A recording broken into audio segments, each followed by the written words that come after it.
So welcome everyone. I know you're coming in. I'm just going to hit this into the chat. See who all is in. I think I have to admit everyone in. So welcome everyone. We're really delighted you're joining us today. We're going to wait for a few more people to come in. But while we're waiting, just to let you know, this is being recorded. And also in the chat, we'd like you to share your name, what you do, and any social media handles for your business as well, or your personal one if you're not running a business. So let me just add a few more folks in.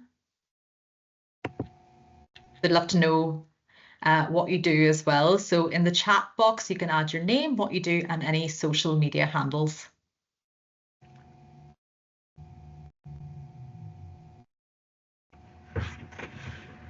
So also just to let you know, throughout this whole webinar, we'll be collecting all your questions and then asking them at the very end.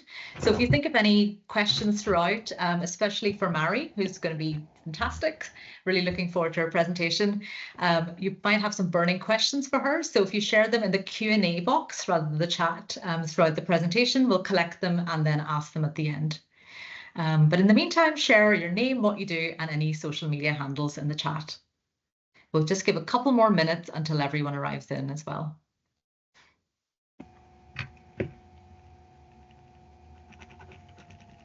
I see somebody is typing.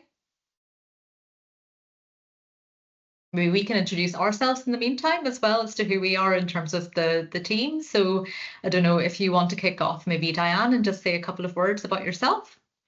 Hello, everyone. Thank you for joining us today. I'm Diane. I'm a part-time lecturer at Belfast Met. My forte would be in product development in terms of pattern making, design and development, tech packs, that sort of area. I also have worked professionally and continue to work professionally in the industry for over 30 years. Yes, I'm that old. And looks that young, though. Looks that young. I've also done quite a bit of work in costume area, filmmaking. So yeah, welcome, and I'll pass on now to Lorna, perhaps. Hi everyone, I'm Lorna Reid Mullen. I'm currently an associate lecturer within Belfast Met, as well as an innovation specialist and entrepreneur. I have a very diverse background in design, spanning through women's wear, men's wear, children's wear, accessories, technical garments, etc. And I suppose we're constantly, with regards to the curriculum and also through the innovation side, we are always sort of driving forward with ways to improve the industry and sort of push forward and be more environmentally conscious. So we're constantly learning. So this is really as interesting for us as hopefully it will be for you. And then Vivian, do you want to introduce yourself? Need to put your mic on. Hi, good morning, everybody. My name is Vivian Walsh. I have recently joined Belfast Met and the business development team. So at the end of the presentation, I'll just be giving a wee bit of an overview. Obviously, this event is funded through Connected programme, but there are other small business supports. So I will just give you a wee overview at the end, just to give you an insight into some of the support that we can offer. So thank you, everybody, for coming in this morning. Over to you, Paul, I think, for a final introduction of the team. And I know, Mary, you'll be introduced fully later on. Sure. Hi, folks. Yeah, my name is Paul Doherty. I work with Vivian here in the business development team. Sorry.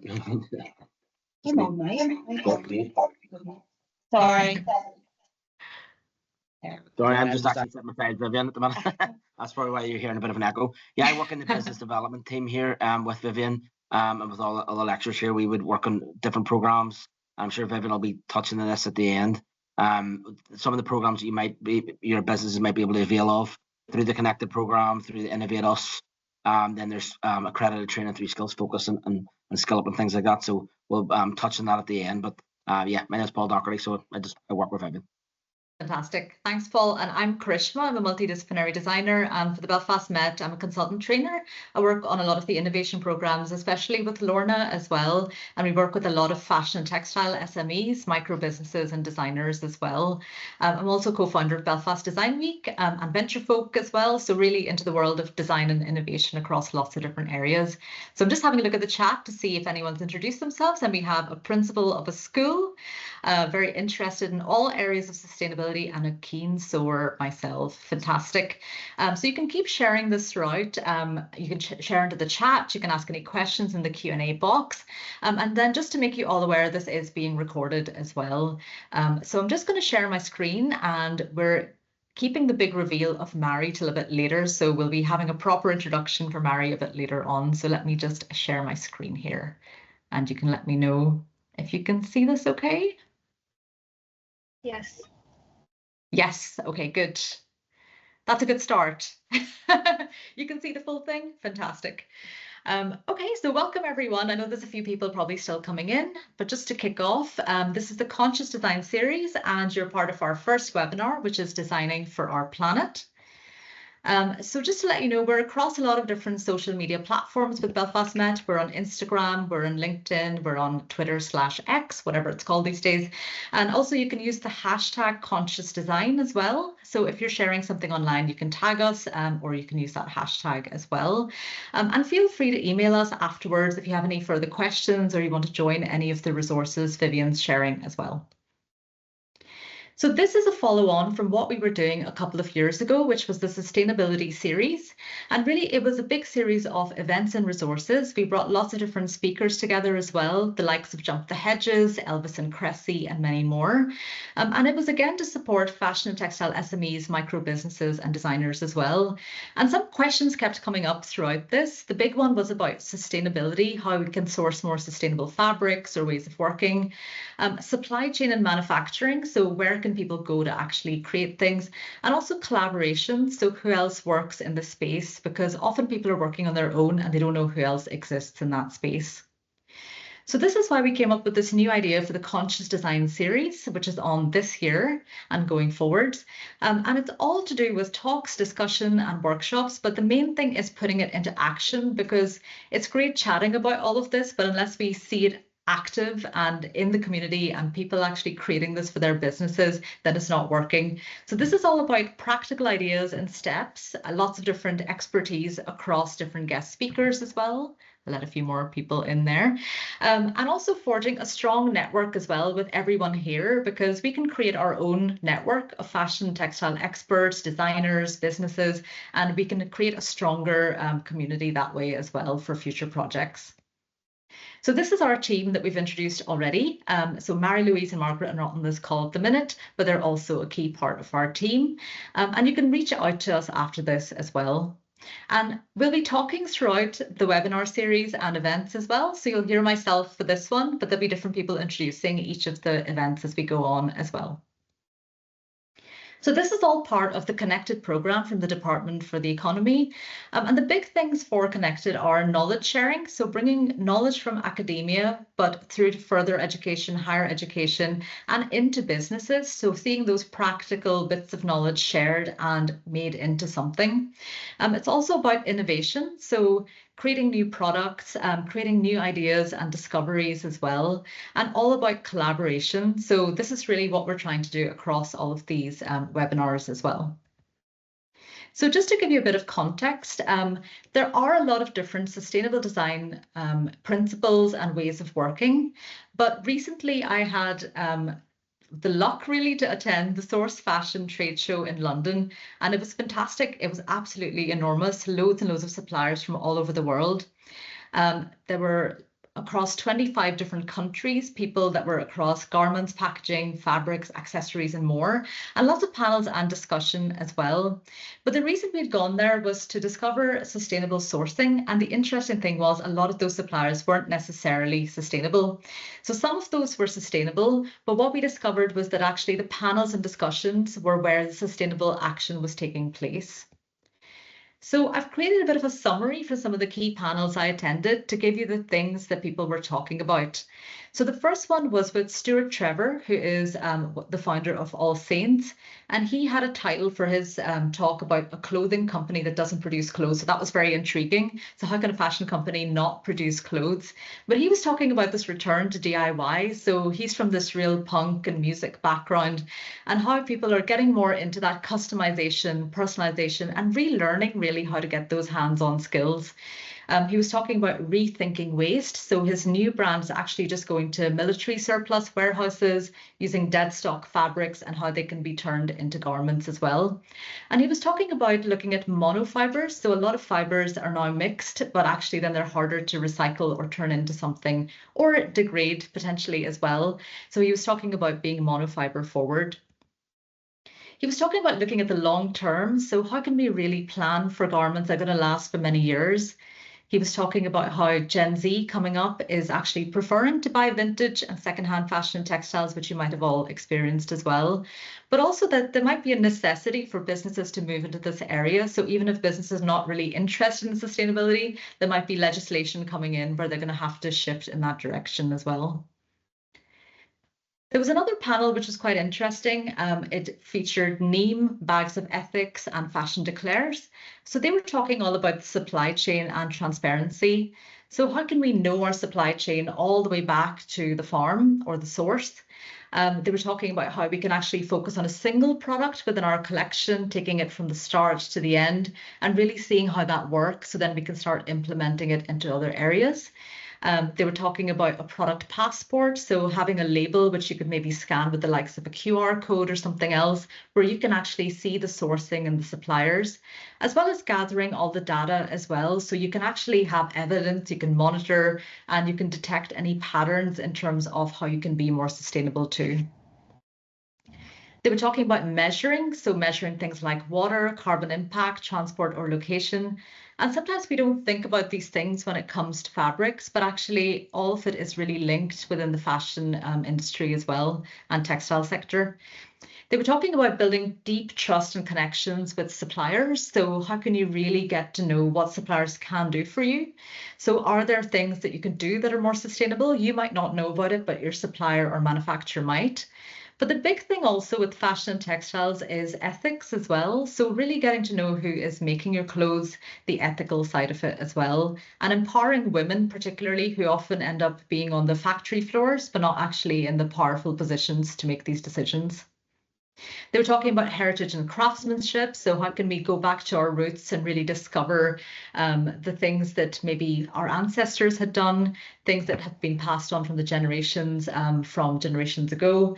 And also looking at the future as well in terms of forward thinking. So what's happening in fashion next, and how can we use storytelling as a tool to bring in customers into sustainability? Because you might find that a lot of consumers are more interested maybe in the look of something or the style of something, but then how can we also bring storytelling in to really sell that sustainable side of what really matters as well about what we're creating? There was also a panel on sourcing from India as well. And the interesting thing was that they were talking about how they can source everything from one country. So farm, fiber, fabric, everything is within a particular country. So we could actually start applying that here as well. You know, who are all the suppliers that are available here locally as well? And how can we actually create those chains of making as well? They were also talking about that heritage making, knowledge sharing, and also having a government activation actually and really promoting products within the fashion and textile sector. So is it something that we need to think about in terms of lobbying for sustainability as well? So from this, I came up with some key actions that we can start to think about. So how can we build stronger relationships with our suppliers? How can we explore new models of sustainability and circularity with fashion textile businesses? How can we start to source our existing supplies? How can we gather data, and how can we collaborate a bit more? I also had the chance to go to London College of Fashion. We have contact there, Sean Henry, who's a fantastic knitwear designer that used to be based here and is now teaching and working in London. And it was an amazing space in East London and Hackney, and just beautiful work done by lots of different students.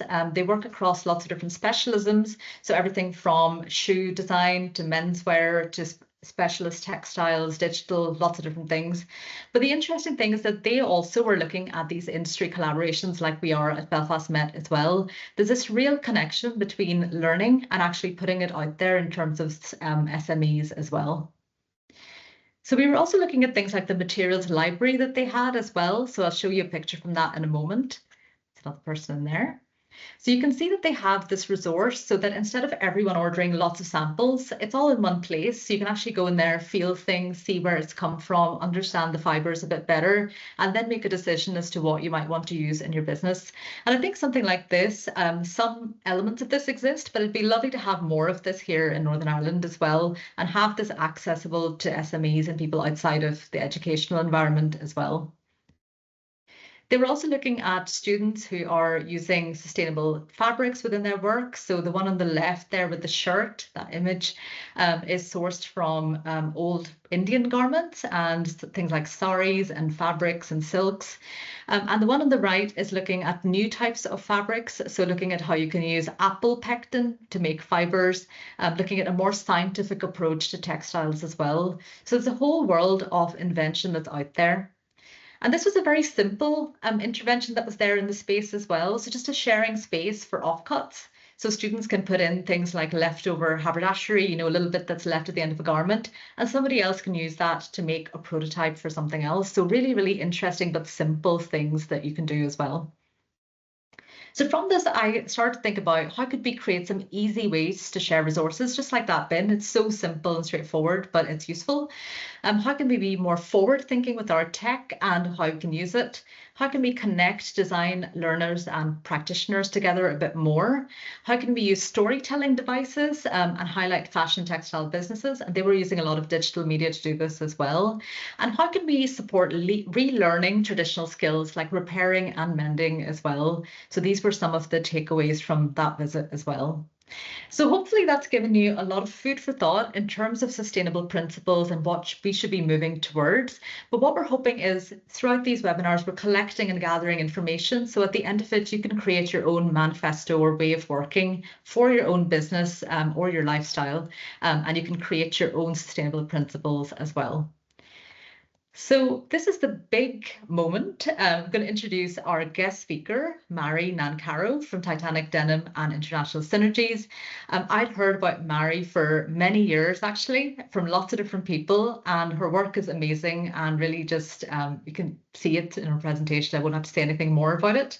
But she's also a pioneer in sustainability, and it's great to have somebody like that in our local fashion scene. We're very lucky to have her here today as well.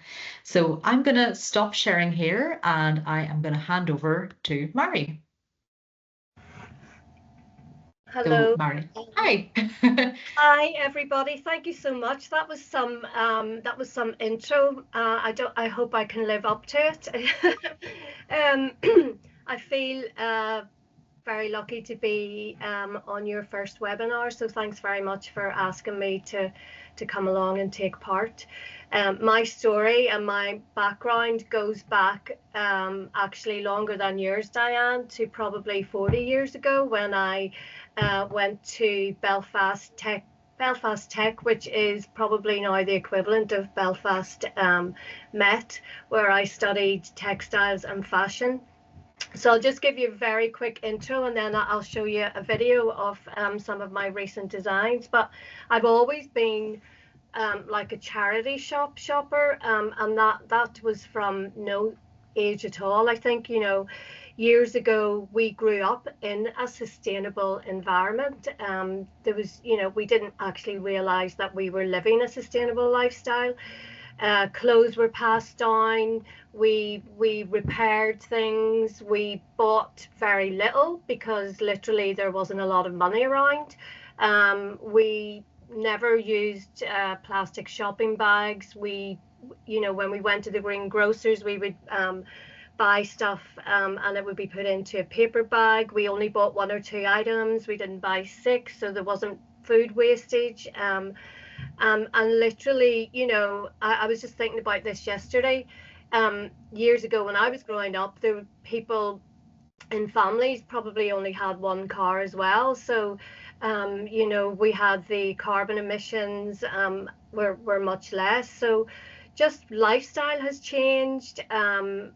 Going back to family again, we probably only had one person in the family who was the breadwinner. Now we normally have two. So life is much faster. We have 2 cars. We have more money, and also the introduction of credit cards, in my opinion, has had a huge effect on consuming way too much, things that we don't need, buying outside our limit, and that has contributed massively to an unsustainable lifestyle. So again, I think my background and my story has kind of come full circle, because everything, how I was brought up and how I lived, is literally what we're trying to bring back now. We're trying to introduce skills again of how to repair, how to reuse, and to pass clothes on, to rent them, to not send them to landfill. I mean, I don't know, but I remember, being so excited to receive a huge black bin bag of clothes that came from my cousins, and my sisters and I just kind of scrambled through them, so excited to see what was in the bag. But now kids literally are able to buy what they want when they want, and it's so cheap because of fast fashion, because of Shein. And so there's that is a hugely detrimental to our environment. So on that point, I kind of fell into sustainability accidentally, and I'll tell you a little bit about that after, but I'm going to just open with showing you my last collection, which was rescued, and I won an award for that, which was the Innovate UK Creative Industry Award.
As you can see, literally that collection was called Rescued, and basically because all of the components within that collection have been rescued from potentially ending up in landfill.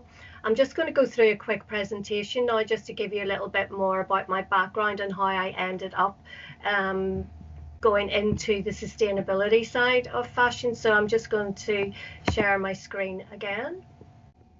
So, of course, my name is Marian Caro. I'm a sustainable designer from Belfast. That's my daughter, Darcy, who is going to be 14. She's kind of played a lot of, been a long part of this journey as well, because she was only a baby when I kind of started to create new designs. So my company is called Titanic Denim. You can have a look at that in your own free time after. And as I said earlier, I started my journey in the Belfast College of Technology, Fashion and Textiles. And believe it or not, that was actually 40 years ago. So here I am again, still in this space, but loving every minute of it. After College of Technology, I moved to Milan, and I lived and worked in Italy for 8 years. I was a fashion designer, an English teacher, a waitress. I worked in exhibitions, and I ended up being cabin crew. I worked as cabin crew for a company called Lauda Air. So I've had quite a diverse background. I came back to Ireland, and I went back to university. I studied web design, multimedia, and I went on to be a fundraising and marketing manager, and lots of other different jobs. So again, my career background is very colourful, to say the least. I got back into denim, and I started creating lots of different designs. This was basically just as a hobby and in my spare time. You probably all may ask, why denim? And that goes back again to like over 40 years ago, when my brother was in a rock band. He still is, actually, and I used to patch his clothes for stage. And he asked me not that long ago to create some new designs, because they were doing a reunion.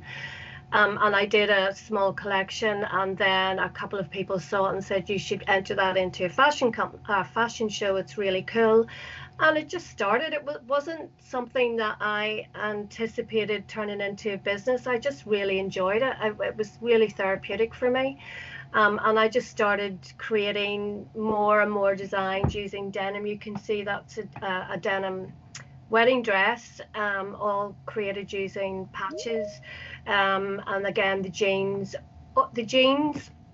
you can see, and the ones in the previous slide, have all been created using reclaimed garments. So I've gone to charity shops, picked out fabrics, and then cut them into patches and kind of created a tapestry on the jeans. So at that moment, it was almost like a light bulb moment, because I realized that what I was doing was actually sustainable, because I was taking reclaimed garments and cutting them up and, you know, transforming old jeans into these almost pieces of art.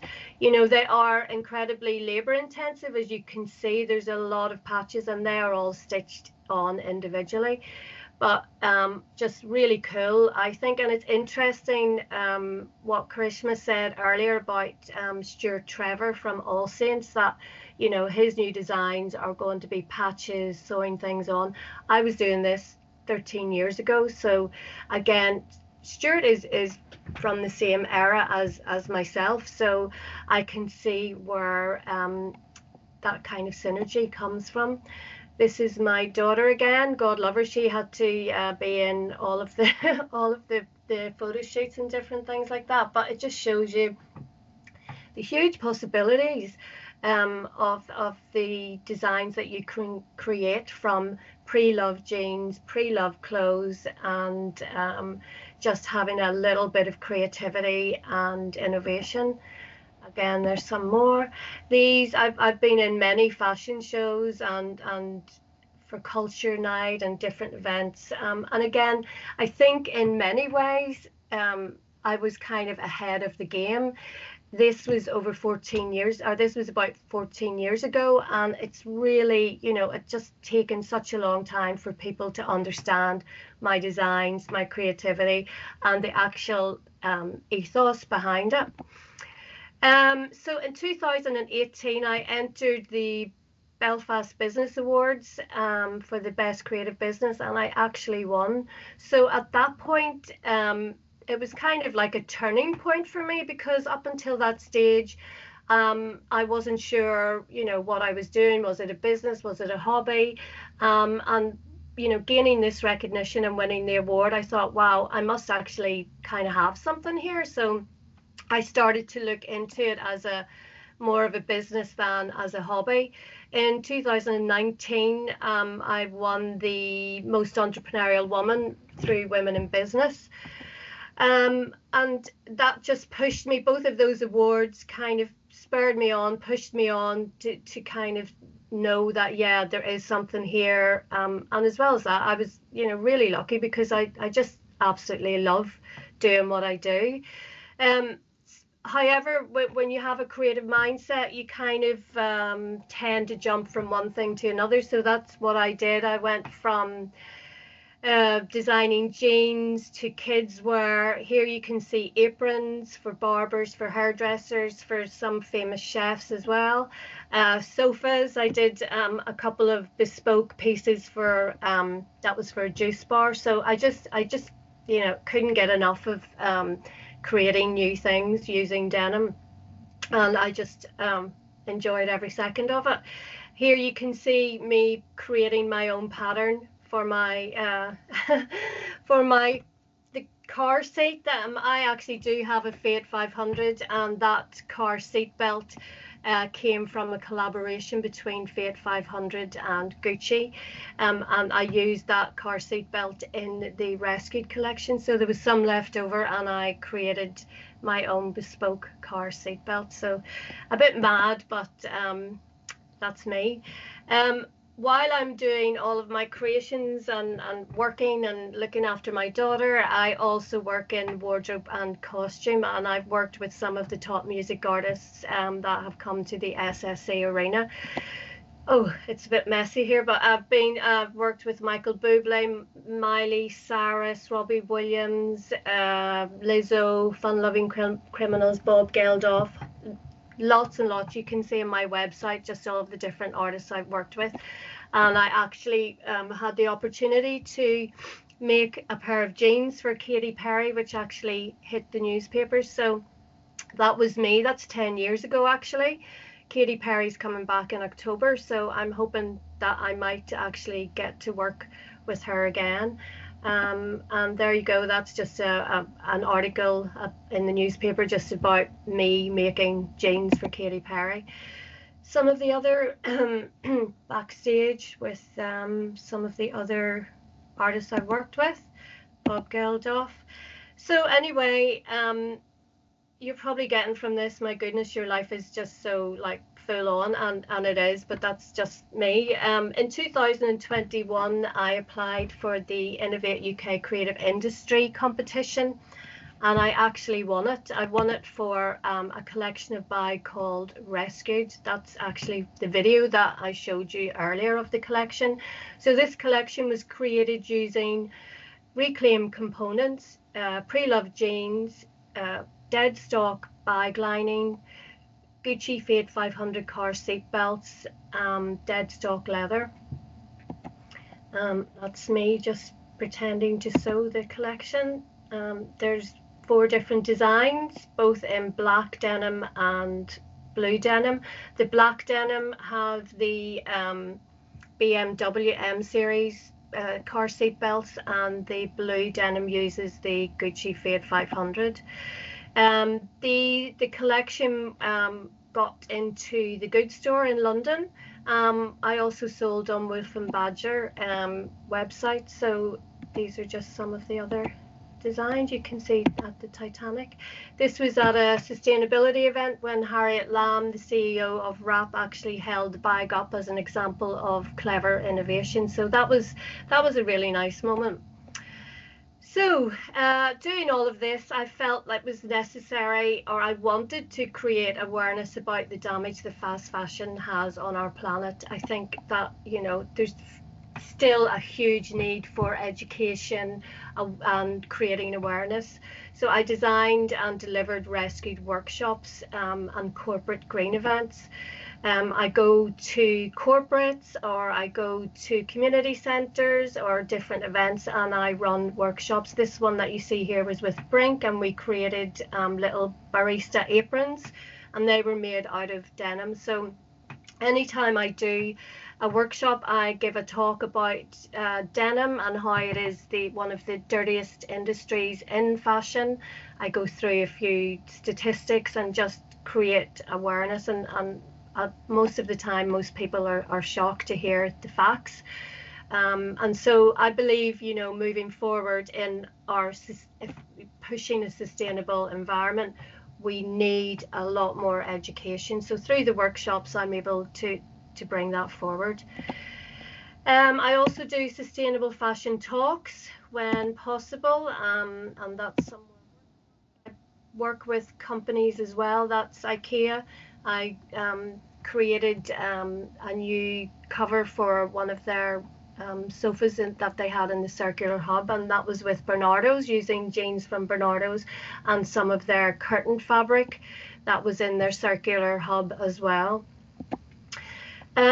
Belfast City Council are always very kind, who they always ask me to come along and give talks, and the last one was at their Living Emporium in autumn. or spring, I can't remember.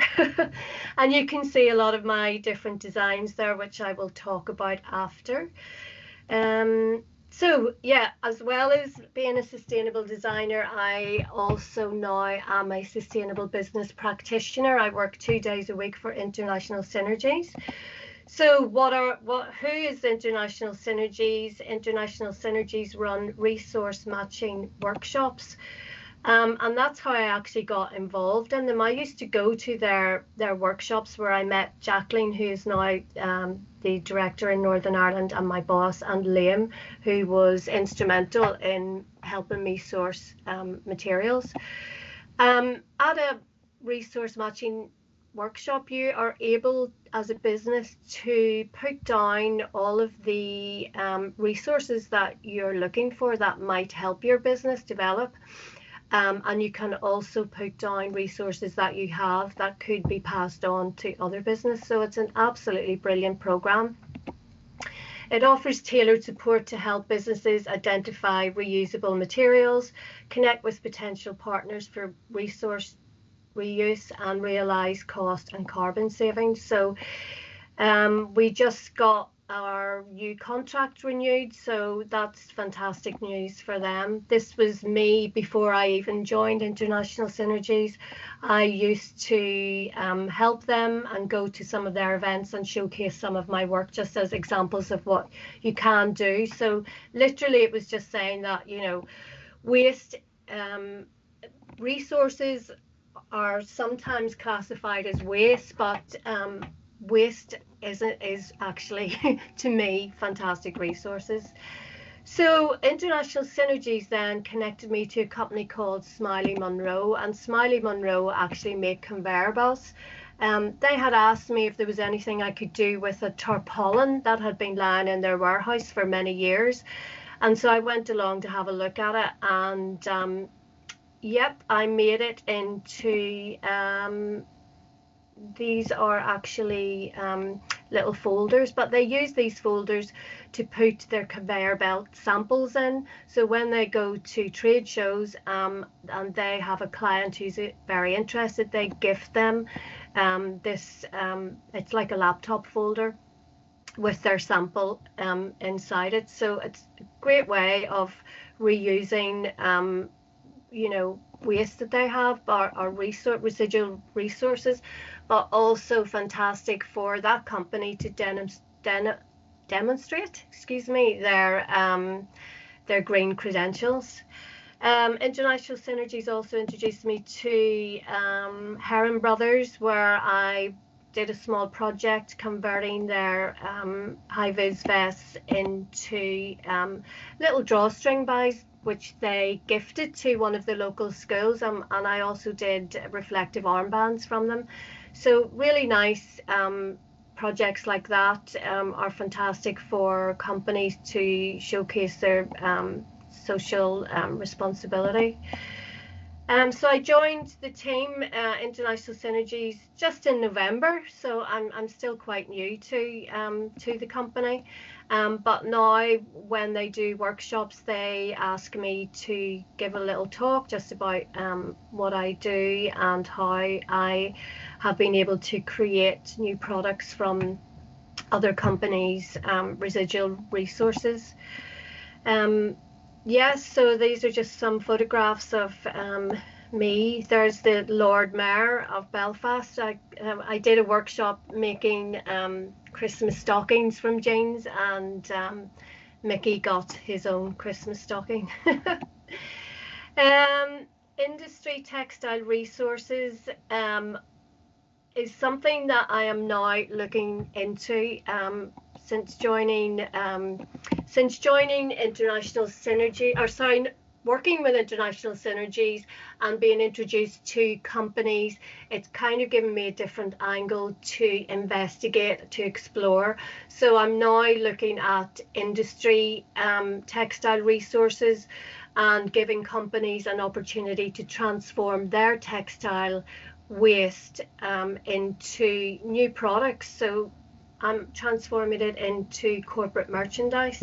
Again, this is an excellent opportunity for companies to demonstrate their green credentials and show that they're making an effort to comply and their pledge for climate change.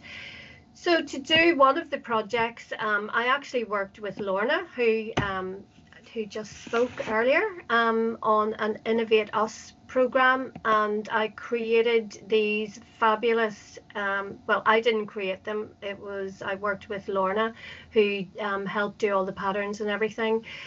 These bags were created using life raft material from a company called Survitec, post-production fabric. So this got me very excited, thinking this is just one company who has post-production and end-of-roll material. There's bound to be so many out there. And so I've started to really focus on corporates and their textile waste. That's me again, just talking. That was the sustainability, waste and resource management conference in the waterfront.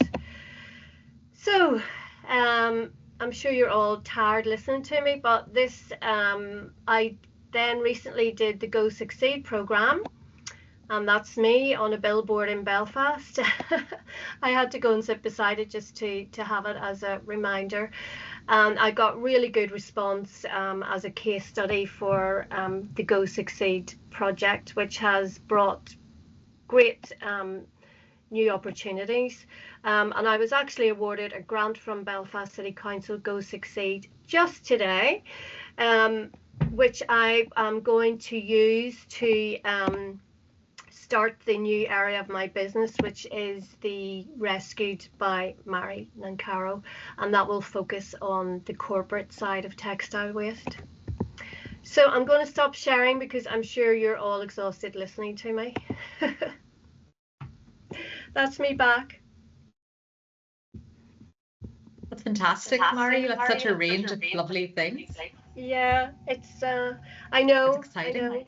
It is, but it's just as we were saying yesterday, just briefly, isn't it wonderful how I started my journey in Belfast Met, and you know, I still am able to avail of the services that Belfast Met offer. Like the Innovate Us is just fabulous. You know, I've worked with Lorna and she has been, you know, exceptional. And it's great to know that moving forward for my new ideas that I will also be able to have that support again. It is, and I think a lot of people actually don't know they have access to this as well. So it's great that it's actually you're seeing it in action and how you've used it as well and how it's supported your business as well. It's fantastic to see. And of course, Lorna is amazing. Yeah, she is. Lucky to have her here today. Does anyone have any questions that they want to add into the Q&A box? Because we've got a couple that have come up already. And I don't know if you want to show any other videos, Mary, or are you happy to go into the questions? I'll have one last video just to show you the concept of working with corporate, I keep saying waste, but I don't like using the word waste because it is a resource. But this is the Smiley Monroe project, so I'll just show you that, and it takes you through all of the stages. I'll just Fantastic. share. Thank you.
That's So there fantastic, you Biddy. go.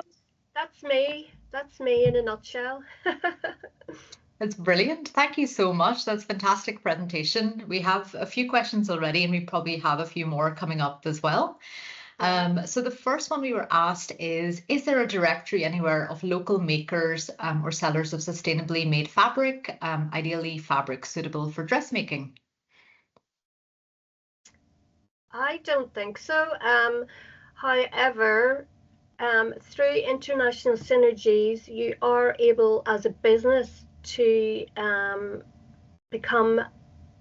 to register on the database, and you can then state that you are looking for fabrics. So when they come through the system, they can potentially be matched up. I mean, for me now, if I know certain things are coming in, I know companies who can avail of those. So I think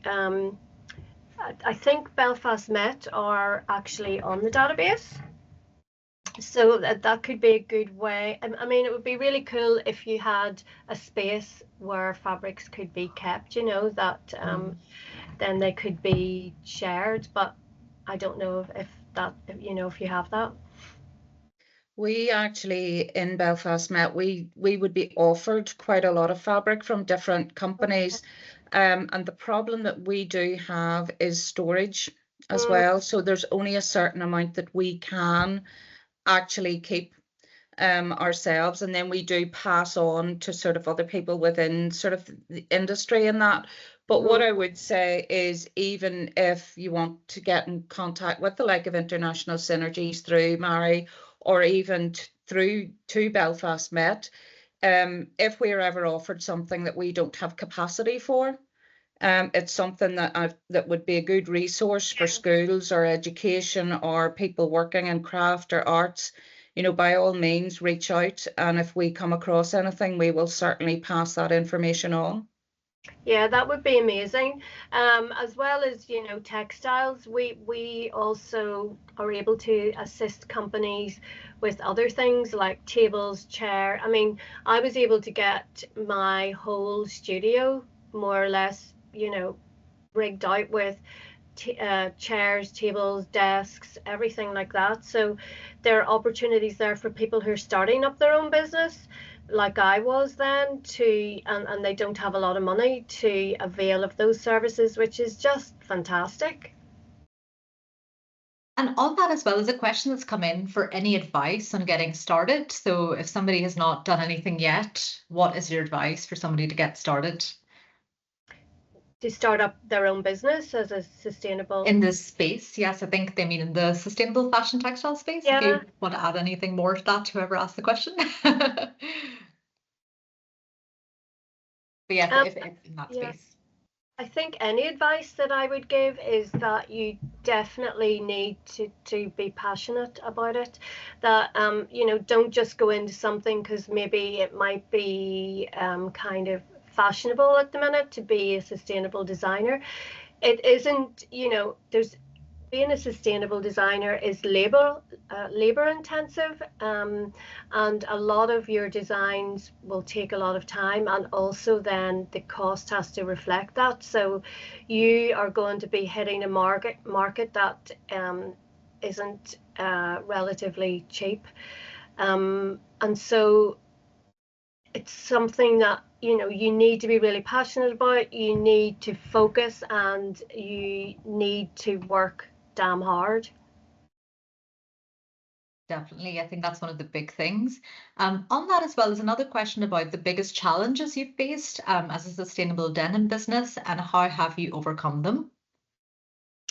Well, my challenges, I guess, probably, you know, I have been a single parent during this journey, so my challenges have been bringing up my daughter while trying to start a business, and also then financial challenges. You know, with the business, you need to have cash flow, and that's not always possible. So the journey of an entrepreneur is incredibly like a roller coaster. You can have days where you're on a total high, you've got money coming in and you think, my goodness, life's amazing and this is, you know, this is fantastic.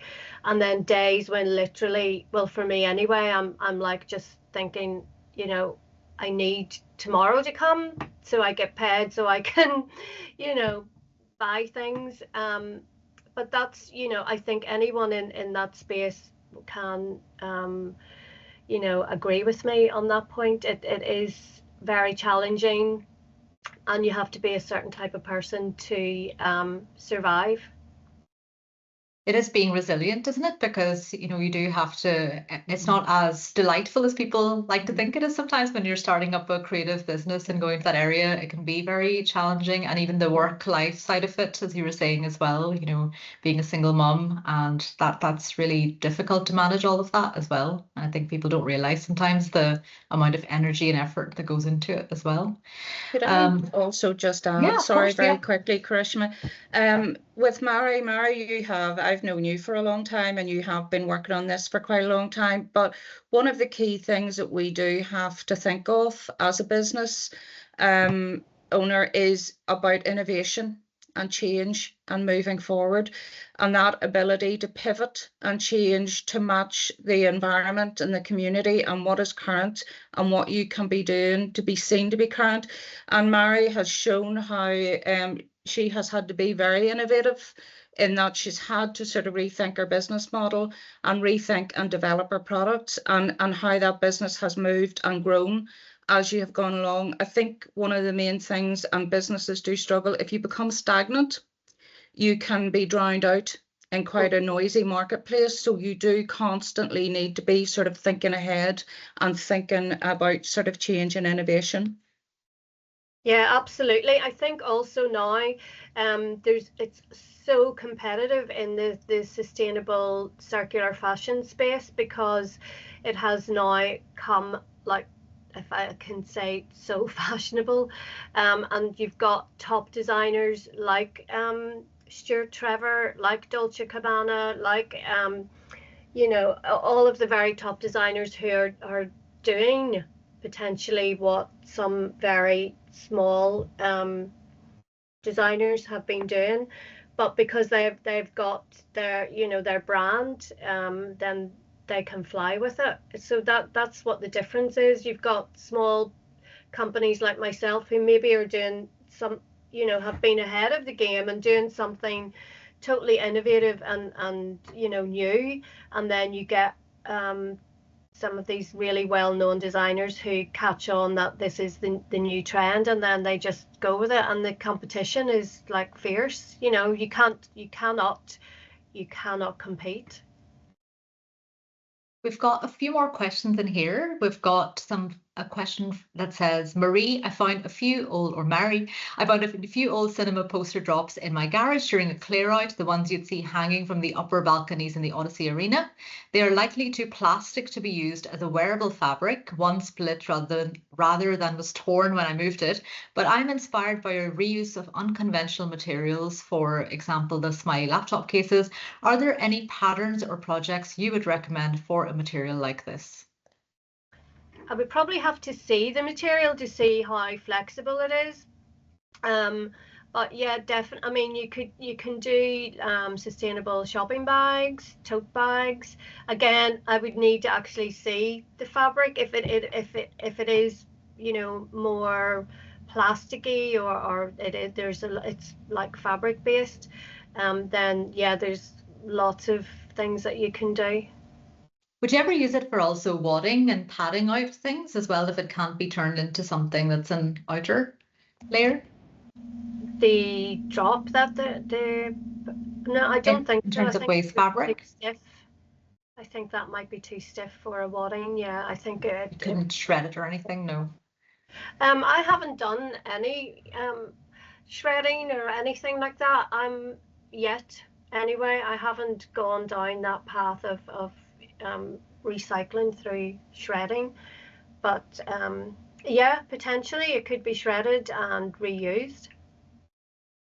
Great. So we've got another one, I think it was related to the previous question. So for an amateur sewer, not a designer, to be more sustainably conscious, how can they get started? I think just by simple workshops, simple tutorials, turning jeans into a little tote bag, a little shopping bag, things like that online. There are many tutorials that you can use. I do some workshops. I know there are other people in Belfast who run workshops that you can go to. So if you haven't sewn before, then I would suggest, you know, either teaching yourself online or going to little workshops. Just keeping garments that you have, instead of, you know, throwing them out, and maybe transforming them into something else. It's just about being innovative, to looking at something and potentially seeing what can be made from it. And there's so many great resources out there, aren't there, as well? Lots of great free resources, like you were saying, on YouTube as well, in terms of classes and, you know, individuals that have set those up themselves to teach as well. It's great. It's great that we have that access. Yeah, absolutely. And also, you know, we have charity shops that have so many wonderful finds, and we have vintage, and you know, now it's a big thing. You can buy secondhand clothing on many platforms, so there's really, you know, lots of openings there to get into sustainable fashion, or to actually take part in recycling, reusing. Yeah, absolutely. There's another question that's come in terms of the health service, who use a lot of single-use materials, mostly for infection control. Are there any ideas on how we can make this more sustainable, or any thoughts on that? It wouldn't really be my area in the sense, because it is for like health and safety, and because I think, because of the nature of their use, you know, you'd have to be very careful for like cross-contamination. If they, you know, after use, pre-use, again, you know, I think they are actually created because they need to be thrown out after. But again, I wouldn't be educated enough in that sector. But if anybody has any ideas, I mean, it would be amazing to create something for PPE that can be reused. But again, we're using them in hospitals and places where there is infection, so they need to more or less be thrown out.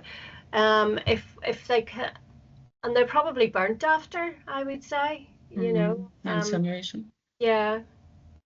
So maybe the way in which they're disposed or something might be something to consider in terms of a process. Just I will just highlight at this stage is that our next in-person event could actually maybe touch on some of that, because we do have Hannah, who's sustainability lead with Canine, and she's actually managing a project where she's looking at, you know, more circular approach and end of life for sort of uniforms and workwear. So obviously a lot of those fabrics would maybe be coated, would have different sort of plastics or polymers or different things on those. So she might be actually quite interesting to listen to, because she may have some strategies and that she's come across in her research, and it might offer some more insight into that, because we do know that this does create incredible waste. And as I say, when it's incinerated, then it's a massive carbon footprint, and a lot of toxins go into the environment. Yeah, it would just be really finding a solution for a fabric that will not hold infection, you know, or like bacteria. And I can't, you know, uniforms are different, because uniforms aren't, you know, depends where they're used, obviously, but they're something that, you know, you can wash and reuse. But PPEs, literally, you know, one-off. Yeah. There's also, as I say, within some of the defence wear and that, there's a lot of microbial technical fabrics that are used. So, you know, again, there's different aspects to it. So there may be something of interest, to a good takeaway from our next event. really interesting actually to find that information. Yep, so that person says worth exploring if PPE can be made with more sustainable materials. Yeah, absolutely as well.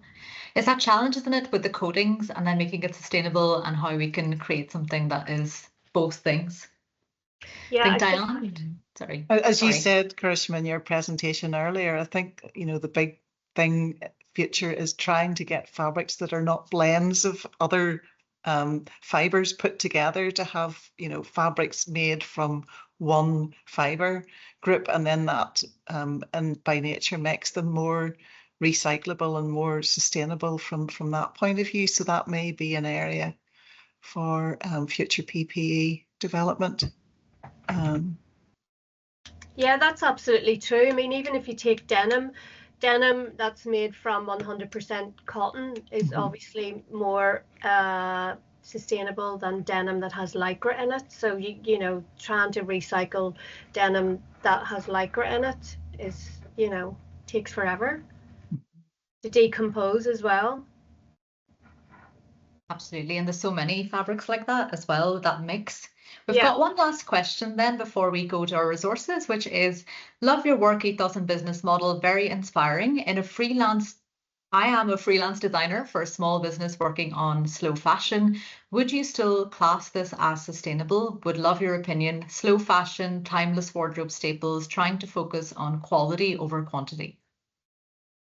Yes, I think I would 100%. I think that's also a very, very important decision that we have to make moving forward. It would be quality over quantity. And again, it kind of goes back to years ago when, when I was a kid and you were growing up, you got, one good coat that lasted you, it was like your Sunday coat or whatever, and you had one good pair of shoes for school, one good pair of shoes. It's just now people just overconsume. So definitely quality, which can last, for a long time, and then potentially at the end of its life cycle, there will be other ways of giving it a second life. Yeah, 100%. Brilliant. That's lots of questions. I think it's great that we've had so much good discussion on this. So I'm just going to finish up just by thanking you, first of all, Mari, and then I'm going to head over to resources so Vivian can share some of what Belfast Met's doing, and then we'll have a few final words before we finish up. So let me just share my screen here again. All of this is so much interesting learning as well, and you've given so many interesting points for thought as well. So over to you, Vivian. Brilliant. So can you go on to the wee neck? Yes, there. So just thank you everyone for attending today. It was really inspiring. This has been my first obviously insight into the connected kind of knowledge learning. So it's been fantastic from my side too. I'm sure you'll all agree. It's been lovely listening to everybody, especially Karishma and Mari. So just to give you a bit of an overview, Connected, obviously you see how we're trying to bring people together, collaboration, and it's all about learning. So this is one of 5 events in total, which we are obviously running under this series, which I'll just give you a wee overview at the end. Other things just to touch on: skills focus, skill up. The government are funding programs for businesses and individuals to actually learn new skills, develop skills that they're interested in. So just go online to the Belfast Met resource, our website, and just have a wee overview and see what's on offer. Obviously, there's a few programs which are now coming up until the end of June, but there'll be a lot of new courses, new skills developed whenever we reach September. So that's fantastic. If you go on to the next screen, I just want to touch on the ones which are really relevant for business. So Mari was fantastic. She mentioned the Innovate Us. So obviously she was working with the team from Belfast Met. There's up to 60 hours training, one-to-one training for small businesses or social enterprises. And that's for us to work with you. You need to have an innovative idea or a process, but that's for us to mentor you through so that you learn the skills. And then innovation vouchers is something a wee bit different. So if you move on, just to give you a wee idea of the support through, well, that was Innovate Us. open to small businesses under 50 employees, flexible training, tailored plan, but maximum of 3 projects in one kind of period. If you go on there, just Karishma, I'm just going to share this with you over the next few days as presentation, but that was just some of the ideas that really companies have come to us with that have actually progressed through the Innovate Us program. And there's a YouTube video there which you can watch, and you'll get the link, but you can do that in your own time. Innovation vouchers, that's the next wee slide. So really, just to give you an insight into this, Invest NI actually have money which they can give out through innovation vouchers. So our role in Belfast Met as part of that is to help you through the application process. So again, it's for innovative ideas, and we've covered some of the details, fashion and textile prototyping, which is in there, which is covered under the innovation vouchers. Then if you are successful with that, then you might want to come to us, and then we're obviously supplying the support. We will actually provide the expertise. We have lots of different professionals in the field of fashion and textiles to actually help you progress your idea. And in that stage, we will be, doing a lot of the research and development for you. So that's really where we would come in under that one. It's an Invest NI grant, but we're here to help you through that process. So the next slide just gives you our contact details. So please stay in touch with us. Please just send us a wee quick email to see if there's any way we can help you at all, or even to roadmap or signpost you to maybe other levels of support. And then just finally, all I want to say is there should be a next slide just with the details of the next series on it. Maybe not, just dates for your diary. So Friday the 20th of March is our in-person event. It's 11:30 to 1:30. It's in Belfast at the Innovation Factory on the Springfield Road. So you're all welcome. What we will do is send out an invite to all those people who have signed up for this. A few people just haven't been able to make it today. So we will send you out the invite to the link to Eventbrite over next week. We can get that out to you. There's a couple more webinars for May. So 2nd of May, same time, and 30th of May, 11:30 to 12:30. We have new speakers for that. And then the series will close on Tuesday, the 17th of June. That's provisional date at the minute, with a workshop type of event here in Belfast Met on the E3 campus. So we will look forward to welcoming you all. So hopefully we'll all follow that journey, and we'll all get to meet each other at the in-person events over the next couple of months. So thank you everybody again, and then back over to you, Karishma. Yeah, just a few final words from Mary. If you have any tips for people going forward, just a few words, and then we'll finish our event. Just moving forward, I guess, what I'd said previously is just to be passionate about what you do, to focus, work hard, and there's lots of opportunities out there, lots of help, lots of resources to enable you on that journey should you choose to go down that road. Yeah. Fantastic. I think that's great words to end this with. And thank you everyone that's joined us. And Mary, you've been so inspirational and love all of your work. So excited to see what you do next with everything, and looking forward to meeting you again. So thank you everyone for joining us, and we'll wrap up for the day. Thank you. Thanks so much, everyone. Thanks very much.